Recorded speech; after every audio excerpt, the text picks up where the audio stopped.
Assalamualaikum warahmatullahi wabarakatuh. Kami kelompok yang terdiri dari Agita, Ali Faisal, dan Ali Fiyuli mengerjakan tugas tentang perbandingan produk Apple vs Samsung. Kenapa kami pilih Apple vs Samsung? Karena kedua brand ini merupakan brand yang saling bersaing ketat sejak lama. Kemudian mereka juga brand yang memang udah populer sejak dulu. Dari slide yang pertama, smartphone apa yang reliable di masyarakat Indonesia yang penjualannya paling tinggi itu apa? Yang pertama diduduki oleh Samsung dengan penjualan paling tinggi, kemudian yang kedua ada brand-brand baru, kedua, ketiga, keempat ada brand-brand baru, kemudian baru disusul dengan Apple gitu. Kemudian selanjutnya adalah ada mobile operating system yang ada di Indonesia ini, ada dua, didominasi oleh Android dan iOS. iOS otomatis bawaan dari Apple, sementara Android ada Samsung dan produk-produk baru lainnya. Next. Apa yang menyebabkan orang memilih antara iPhone atau Apple atau Samsung gitu. Yang pertama adalah dari segi harga, kemudian yang kedua adalah dari segi performance, kemudian ada kamera, baterai, kemudian RAM dan memori, kemudian yang terakhir ada after sale service. Nah, di sini masing-masing nanti akan dijelaskan oleh teman saya di slide selanjutnya. Oke, nah berikut untuk perbandingan spesifikasi dari Galaxy S20 dan iPhone 11 Pro. Di mana harga dari iPhone 11 Pro lebih tinggi daripada Galaxy S20, yaitu seharga 15 juta, sedangkan Galaxy S20 hanya 11 juta rupiah. Kemudian untuk prosesor yang digunakan oleh Samsung Galaxy menggunakan prosesornya sendiri, yaitu Exynos 990, sedangkan untuk iPhone menggunakan prosesor Apple yaitu A13 Bionic Chip. Untuk operating sistemnya, Samsung Galaxy menggunakan Android 10, sedangkan iPhone 11 Pro menggunakan iOS 13. Lalu untuk masalah kamera, kita mengambil data di ExoMark. Untuk Galaxy S20 memiliki skor sebesar 118 poin, sedangkan untuk iPhone 11 Pro hanya terpaut sedikit, yaitu 117 poin.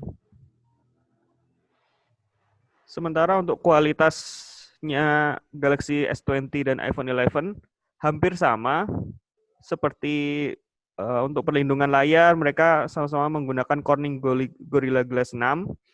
Kemudian material bodi yang berbahan kaca dan berframe metal, keduanya pun sudah memiliki pelindungan air dan bersertifikasi IP68. Tapi untuk urusan ukuran, Samsung Galaxy S20 lebih panjang daripada iPhone 11 Pro.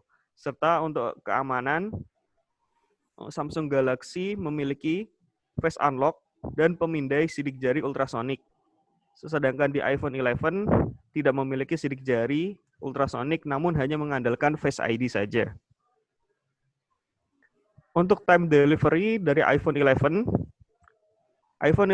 diumumkan di acara Apple Special Event pada tanggal 11 September 2019. Namun untuk masuk ke Indonesia butuh waktu 3 bulan.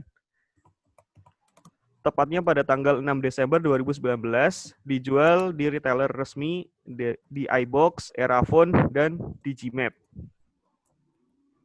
Kemudian untuk Galaxy S20 diumumkan pada acara Galaxy Unpacked 2020 pada 11 Februari 2020. Di Galaxy S20 memiliki masa pre-order selama 1 bulan. Nah, bagi konsumen yang memilih pre-order juga akan mendapatkan Galaxy Buds yang seharga 2,3 juta rupiah. Kemudian baru resmi dirilis pada tanggal 6 Maret 2020. Iya, untuk selanjutnya after sale service yang akan saya jelaskan. Yang pertama untuk Samsung sendiri menyediakan customer service. Jadi misalkan ada pembeli yang mengalami gangguan pada gadgetnya, akan langsung ditangani oleh staff dari Samsung. Sementara untuk iBox, dia tidak memberikan service, hanya memberikan garansi toko. Karena itu maka menyebabkan yang biasanya garansinya tuh agak lama daripada Samsung. Proses untuk pembenaran HP-nya lebih lama daripada Samsung. Hal ini juga disebabkan karena Samsung sendiri memiliki pabriknya di Indonesia, sedangkan Apple tidak memiliki pabriknya. Itu juga yang menjadikan time delivery-nya sampai ke kita itu lebih lama Apple daripada Samsung. Nah, untuk selanjutnya hasil akhir dari kita bahas sebelumnya, maka kita simpulkan bahwa untuk spesifikasi kamera, time delivery, tidak jauh beda, hanya untuk harganya aja lebih mahal iPhone daripada Samsung dengan spesifikasi yang tidak jauh berbeda. Selanjutnya, kesimpulan dari kita ini, yang pertama adalah pemilihan gadgets di Indonesia ini biasanya mendasarkan kebutuhan dan pertimbangan dari performa kamera yang akan digunakan oleh pengguna itu sendiri. Yang kedua, vendor ini memiliki kelebihan dan kekurangannya masing-masing yang menjadikannya penggunanya memiliki penggemar masing-masing. Yang ketiga, secara umum masyarakat Indonesia lebih banyak menggunakan Samsung dikarenakan harga Samsung yang relatif murah dan terjangkau sesuai kebutuhan oleh masyarakat Indonesia. Sedangkan untuk pengguna iPhone biasanya lebih memiliki gengsinya sendiri, lebih tinggi gengsinya. Nah, ini adalah daftar referensi yang kita gunakan pada presentasi ini. Sekian dari kita, kurang lebihnya mohon maaf. Terima kasih. Assalamualaikum.